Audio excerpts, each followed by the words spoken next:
de Aragua, Escuela de Derecho. En esta oportunidad estaré desarrollando un poco acerca del tema juicio oral y público. Cuando hablo de juicio, me refiero a la sesión entre las partes, el juez y los medios probatorios. Es decir, es la discusión que existe entre las partes. Se dice que esta es la fase culminante del proceso penal venezolano. Asimismo, la fase de juicio oral y público tiene lugar una vez que haya sido admitida por parte del juez de control la acusación emitida por el fiscal del Ministerio Público, en la cual se realiza el auto de apertura al juicio y se da inicio a dicha fase. El juicio oral público tiene distintos principios que lo rigen. Entre ellos están el principio de inmediación, que tiene su base legal en el artículo 16 y 315 del Código Orgánico Procesal Penal, donde se establece que el juez que haya presenciado la audiencia y la incorporación de las pruebas es quien debe decidir. Asimismo, se establece que el juez y las partes deben asistir ininterrumpidamente al juicio. También encontramos el principio de publicidad, donde se establece que el juicio debe ser público, pero puede darse a puertas cerradas cuando se den las excepciones establecidas en el artículo 316. El principio de oralidad tiene su base legal en el artículo 14 y el artículo 321 del Código Orgánico Procesal Penal, donde se establece que el juicio debe ser oral en toda intervención de las partes, en los argumentos, en los alegatos, en la recepción de pruebas, todo hasta la sentencia debe dictarse primeramente en forma oral.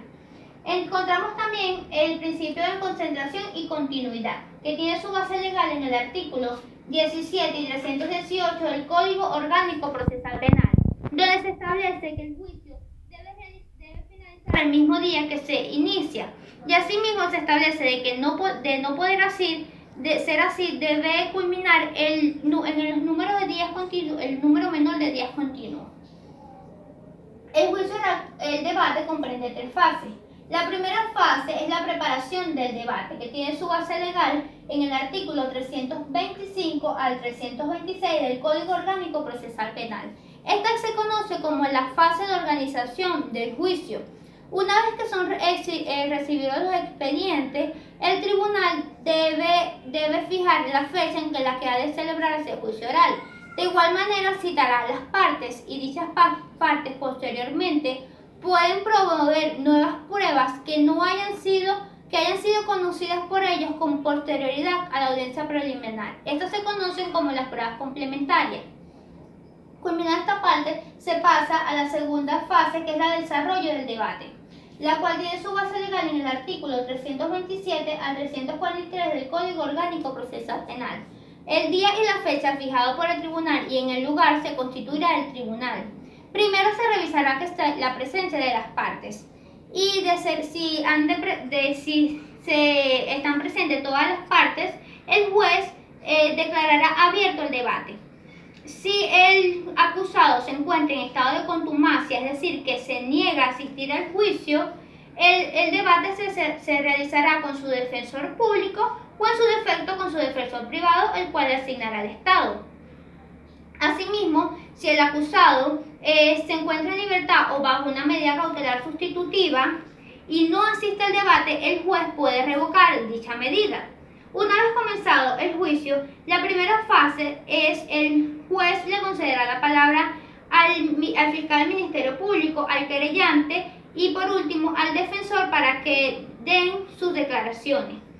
Luego, la fase que procede es la declaración del acusado, donde el juez le debe explicar con palabras claras y sencillas cuál es el hecho que se le atribuye. Asimismo, le debe explicar de su el derecho que tiene de abstenerse a declarar total o parcialmente. Pero de igual manera, el acusado en el transcurso del juicio puede declararse así lo cree conveniente. Luego de la etapa de declaración del acusado, se pasa a la etapa de recepción de los medios probatorios. Primero se recibirán los expertos, los cuales responderán las preguntas formuladas por el fiscal, por las partes y por el tribunal. Luego pasarán los testigos, ellos han de declarar lo que han oído o presenciado. Primero pasarán los testigos del fiscal, luego los testigos del querellante y por último los testigos del defensor. Luego se pasa a la etapa de recepción de las pruebas documentales y por último a la etapa de recepción de las pruebas audiovisuales, grabaciones u otras nuevas pruebas que el juez admita.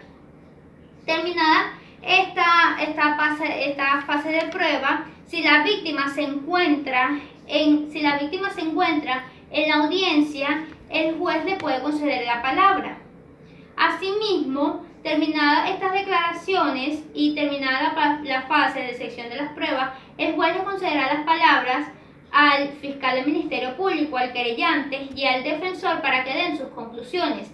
Luego nuevamente le concederá las palabras al fiscal, al querellante y al defensor para que contradigan algunas de las declaraciones dadas, de las conclusiones dadas por la otra parte, siempre que éstas no hayan sido discutidas ya anteriormente. Asimismo, el juez le concederá la palabra al acusado o al imputado si así lo necesita, si así lo pide. Una vez terminada esta etapa, el juez declarará cerrado el debate. Y es ahí cuando se pasa a la tercera fase del proceso penal, del juicio oral público, que es la tercera fase de la sentencia, la cual tiene su base legal en el artículo 344 al 352 del Código Orgánico Procesal Penal. Esta es la resolución, la decisión judicial emitida por el juez de juicio que pone fin al proceso. La sentencia puede ser absolutoria o condenatoria. La sentencia absolutoria ordena la libertad del absuelto, la cesación de las medidas y la restitución de los objetos. La sentencia condenatoria ordena la aplicación de las penas correspondientes y las medidas correspondientes.